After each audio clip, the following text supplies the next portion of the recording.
হঠাৎ ঘটে যাওয়া এক শক্তিশালী ভূমিকম্পে কয়েক সেকেন্ডের মধ্যে একটি পরিবারের স্বপ্ন থেমে গেল। ভেঙে পড়া দেয়ালের নিচে চাপা পড়ে প্রাণ হারায় মাত্র কয়েক বছরের একটি শিশু। এলাকা জুড়ে এখন শোক আর আতঙ্কের ছাপ স্পষ্ট। স্থানীয় সূত্র জানায়, ভূমিকম্পটি এতটাই আকস্মিক ছিল যে বাসার কেউ ঘর থেকে বেরিয়ে আসার সুযোগই পাননি। শিশুটি তখন ঘরে খেলছিল। ভূমিকম্পের ঝাঁকুনিতে দেয়াল ভেঙে পড়ে তার উপর এবং ঘটনাস্থলেই তার মৃত্যু হয়। খবরটি ছড়িয়ে পড়তেই চারপাশে কান্না আর অসহায়তার শব্দ শোনা যায়। দিন ধরে বলে বহলে যাইতে আসছিল যাও সাথে বলে শুনতেছি আমরা এরকম কাঁপতে আছি কাঁপ কিছু শুনি না এরপর চিল্লাবেলা না হ্যাঁ দেখিছি দেখি না ওরা বই দিয়ে বিয়ার ওয়ালের ভিতরে মরে আছে।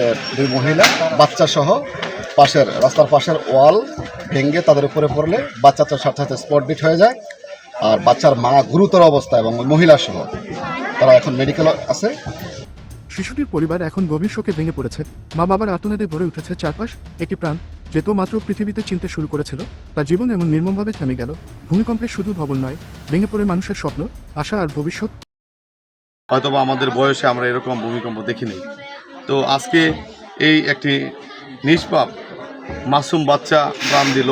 বাচ্চাটার মাও অসুস্থ। সমস্ত লোক আসছে এবং আমরা দুইজন নিহত, একজন মারা গেছে 2জন আহত।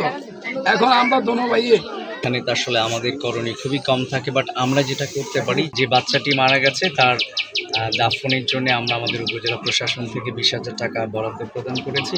একই সাথে তার মা ট্রিটমেন্টের